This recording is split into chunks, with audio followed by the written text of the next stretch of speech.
Hello, this is Jeff from Studio 41 Productions. I'm here today with another Smite video. This is probably going to also count for my review of the week, since I'm not getting to that this week. Week's been insane, so. Anyways, I'm doing Loki this week. I didn't do one last week, mainly due to stuff being insane, but Loki is one of my favorite gods, so. Actually, probably is my favorite god, so we're doing him this week. Loki, he's an assassin. He can really be overpowered as hell when executed correctly. We're gonna start as usual with the items. Starting for my build, I have Warrior Tabi. It's physical power, movement speed. Movement speed is pretty good for Loki. It's definitely something you want, and then physical power obviously helps with his abilities and whatnot. Next, we have Jotunn's Wrath, which does a lot. It does a lot of physical power, gives mana, a little bit of physical penetration, and then big cooldown reduction, which is really nice for Loki. Hydra's Lament is next. It gives physical power, then maxes out the cooldown reduction, and has a pretty nice passive that next basic attack after using an ability will do 25% extra damage. Next is Malice. It gives a lot of physical power, 20% critical strike chance, and it also has a really nice dot that I'll explain why that's really nice in a little bit.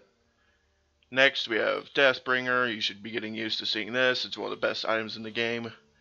Physical power, crit strike chance, crit strike damage. And then Shifter Shield finishes everything off.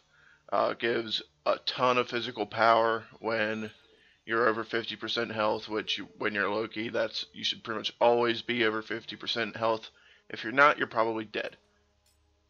It also gives a little bit of protection, which is really nice also. And then for actives, I have Greater Blink and Greater Purification. The Blink can be really nice.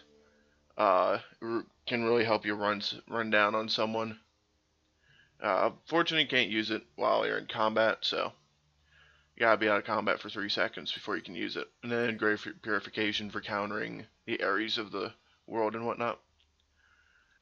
Alright, let's get into the abilities. I really think the default build order for abilities is really good in this game for Loki, so I don't even mess with it.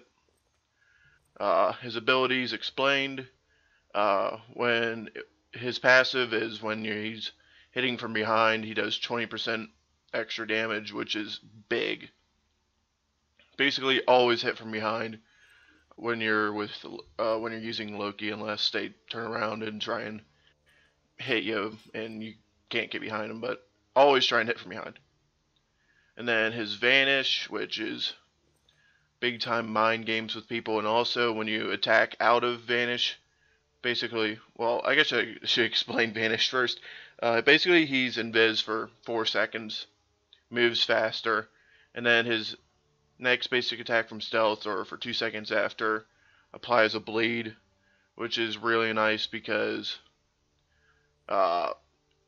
if you can't finish someone off, and when you combine it with Malice, it can really lay a lot of damage in a very short amount of time. His Decoy basically is just for killing minions. Something I really like to do for Loki. If you're not getting a whole lot of chances to kill people, it's nice to just stack up a lot of gold with Decoy. Then we have Aimed Strike. Basically, this is what you're going to be using out of Vanish or off your Assassinate. It really lets your next basic attack for, I think it's 5 seconds, yeah, do a lot more damage. And then the Assassinate. This is why people hate Loki. It can very well be overpowered as hell. Basically, you teleport on a ground location. You have like a little circle. And if an enemy god is within the radius, you teleport to them and backstab them. It does a ton of damage. You combine it with Aimed Strike, and if you're coming out of invis, you get the bleed if you execute it quick enough. It can be overpowered as hell. Basically, with Loki, Loki is all burst. He has no sustain whatsoever, except for after assassinating someone for about 5 seconds, and he's hitting him. Loki can't sustain for crap, but he bursts like no other in the game. That's why people hate Loki. Is if someone is at like half health, go. Just go, unless they're a tank. And you have your assassinating aimed strike and whatnot, you're going, and you're more than likely going to kill them. The only problem is that you can sometimes leave yourself very vulnerable if you can't get your Vanish up fast, because Loki eats damage like crazy, so he can be easy to kill, but unless he's in biz, and then he's about impossible to kill. And let's go and do some gameplay now.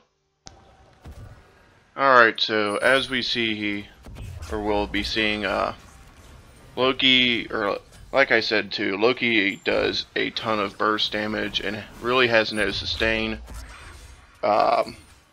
This build is basically set up more or less to just do a crap ton of damage in as few hits as possible. And Loki, like most assassins, is going to be targeting people that are probably about half to 2/3 or below health. I've seen people go all in on people with full health using Loki, but that's not really how I play him a whole lot, just because, like you will see, sometimes Aimed Strike just doesn't go off for some reason. I know I'm hitting the B button, which is what it's set to. I'm playing with a 360 controller, so I know I'm hitting it, but sometimes it won't go off, and if you don't get the right crit or do enough damage with a couple bad hits, you can be left to hang out to dry. I was able to get Janus on one, but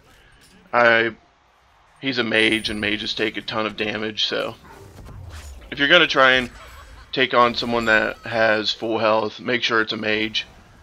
And you do see a couple times I kill people just having me running by them and they have no health, and we got to use the blink to get Neath while she thought she could recall.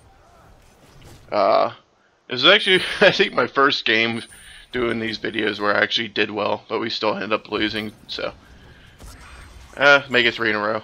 But as you see, Loki, all burst, lots of damage, no sustain, and execute him correctly. Just go for people that have half, 2/3 low health. Not too much to it. Thanks for watching.